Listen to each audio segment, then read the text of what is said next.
പ്രിയമുള്ള സുഹൃത്തുക്കളെ, എല്ലാവർക്കും നമസ്കാരം. പുതിയൊരു വീഡിയോയിലേക്ക് സ്വാഗതം.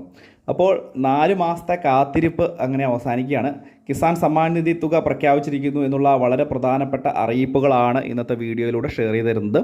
എല്ലാവരും ഈ ഒരു വീഡിയോ പൂർണ്ണമായും കാണുക, വീഡിയോ ലൈക്ക് ചെയ്യുക. ചാനൽ ആദ്യമായിട്ട് കാണുന്ന സുഹൃത്തുക്കൾ ദയവായി നമ്മുടെ ഈ ചാനൽ ഒന്ന് സബ്സ്ക്രൈബ് ചെയ്യുക. ഫേസ്ബുക്ക് വഴിയാണ് ഈ ഒരു വീഡിയോ കാണുന്നതെങ്കിൽ തീർച്ചയായിട്ടും ഫേസ്ബുക്ക് പേജ് കൂടി ഫോളോ ചെയ്ത് വെക്കുക. നമ്മുടെ സംസ്ഥാനത്തും രാജ്യത്തും ആകമാനമുള്ള കർഷകരും അതുപോലെ തന്നെ നാമമാത്ര കർഷകരായിട്ടുള്ള ആളുകളും മറ്റ് വലിയ ഒരു ജനവിഭാഗം ആളുകളും ലോകത്തിലെ ഏറ്റവും കൂടുതൽ ആളുകളിലേക്ക് DBT സംവിധാനം ഉപയോഗിച്ച് പണം എത്തുന്ന ഈ കിസാൻ സമ്മാൻ നിധി എന്ന് പറയുന്ന പദ്ധതിയുടെ 19ാമത്തെ ഗഡു എപ്പോഴാണ് വിതരണം ചെയ്യുന്നത് എന്നുള്ള കാര്യം നോക്കിക്കാണുകയാണ്. നമുക്കറിയാം, എപ്പോഴും ഈ ഒരു തുക കറക്റ്റായിട്ട് എത്താറുണ്ട് എന്നുള്ളതാണ് ഇതിൻ്റെ ഏറ്റവും പ്രധാനപ്പെട്ട ഒരു കാരണം. മാത്രമല്ല, ഈ തുക എത്തുമ്പോൾ തുകയുടെ വർധനവുമായി ബന്ധപ്പെട്ടുള്ള കാര്യങ്ങളും പലർക്കും സംശയങ്ങളുണ്ടാവുകയും ചെയ്യും. പക്ഷേ ഇപ്പോൾ 19ാമത്തെ ഗഡു എപ്പോഴാണ് വിതരണം ചെയ്യുന്നത് എന്നുള്ള സംശയമാണ് പൊതുജനങ്ങൾ ഏറ്റവും കൂടുതലായിട്ട് ഇപ്പോൾ ചോദിച്ചുകൊണ്ടിരിക്കുന്നത്.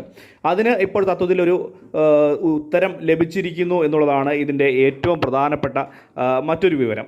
നമുക്കറിയാം, കിസാൻ സമ്മാൻ നിധി തുക 4 മാസത്തിലൊരിക്കൽ നമ്മളുടെ ബാങ്ക് അക്കൗണ്ടുകളിലേക്ക് എത്തിച്ചേരുന്നു.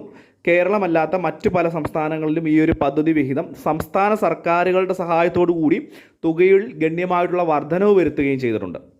പ്രത്യേകിച്ച് രാജസ്ഥാൻ പോലെയുള്ള സംസ്ഥാനങ്ങളിൽ തുക 500 രൂപ കൂടി വർദ്ധിപ്പിച്ചിരിക്കുന്ന ഒരു അവസ്ഥയും കൂടിയാണ്. അതായത് ഓരോ ഗഡു ലഭിക്കുമ്പോൾ അത് കേന്ദ്രത്തിൻ്റെ വിഹിതത്തിന് കൂടി സംസ്ഥാന സർക്കാരിൻ്റെ വിഹിതം 500 രൂപ കൂടി കൂട്ടി 2500 രൂപയിലേക്ക് തുക എത്തുന്ന രീതിയിലേക്കും സാഹചര്യങ്ങൾ എത്തിയിട്ടുണ്ട്.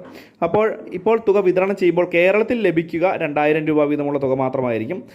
പ്രധാനമന്ത്രി ഈ വരുന്ന 24-ാം തീയതി ബീഹാറിലേക്ക് പോവുകയാണ്. അവിടെ ബീഹാറിലേക്ക് പോകുമ്പോൾ അവിടെ കർഷകർക്ക് തുക വിതരണം ചെയ്യുന്ന സമയത്ത് നമ്മുടെ രാജ്യത്താകമാനമുള്ള മറ്റുള്ള കർഷകർക്ക് കൂടി ഈ ഒരു തുക വിതരണം ചെയ്യുമെന്നുള്ള റിപ്പോർട്ടുകളാണ് വരുന്നത്. ചുരുക്കി പറഞ്ഞാൽ, ഈ ഒരു ഫെബ്രുവരി മാസം 24-ാം തീയതിയോടുകൂടി നമ്മളുടെ ബാങ്ക് അക്കൗണ്ടുകളിലേക്ക് DBT സംവിധാനം ഉപയോഗിച്ച് ഒറ്റ തവണയായിട്ട് ഈ ഒരു മുഴുവൻ തുകയും വിതരണം ചെയ്യുമെന്നുള്ള റിപ്പോർട്ടുകളാണ് പല ദേശീയ മാധ്യമങ്ങളും ഇപ്പോൾ റിപ്പോർട്ട് ചെയ്തിരിക്കുന്നത്.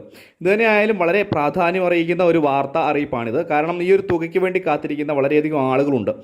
അതുപോലെ തന്നെ ഈ തുക മുടങ്ങിക്കിടക്കുന്ന ആളുകൾക്ക് പോലും ഇത്തവണ വിതരണം ചെയ്യുമ്പോൾ മുടങ്ങിക്കിടക്കുന്ന തുക കൂടി നിങ്ങളോട് പറഞ്ഞിട്ടുള്ള കാര്യങ്ങളെല്ലാം ചെയ്ത് പൂർത്തീകരിച്ചിട്ടുണ്ടെങ്കിൽ കൂടുതലായിട്ടുള്ള തുക കൂടി ഈ ഒരു മാസം ലഭിക്കും എന്നുള്ളൊരു കാര്യം കൂടി പൊതുജനങ്ങളൊന്ന് പ്രത്യേകം മനസ്സിലാക്കുക. വളരെ പ്രാധാന്യം അറിയിക്കുന്ന ഒരു കാര്യമാണ്. നീണ്ട കാത്തിരിപ്പ് അങ്ങനെ അവസാനിച്ചിരിക്കുകയാണ്. 19ാമത്തെ ഗഡു തിരിച്ചടവില്ലാത്ത 2000 രൂപ എത്തിയിരിക്കുകയാണ്. ഈ മാസം 24-ാം തീയതി കേരളത്തിലെ ഉൾപ്പെടെ കർഷകരുടെ ബാങ്ക് അക്കൗണ്ടുകളിലേക്ക് നേരിട്ട് പ്രധാനമന്ത്രി ഈ തുക വിതരണം ചെയ്യും.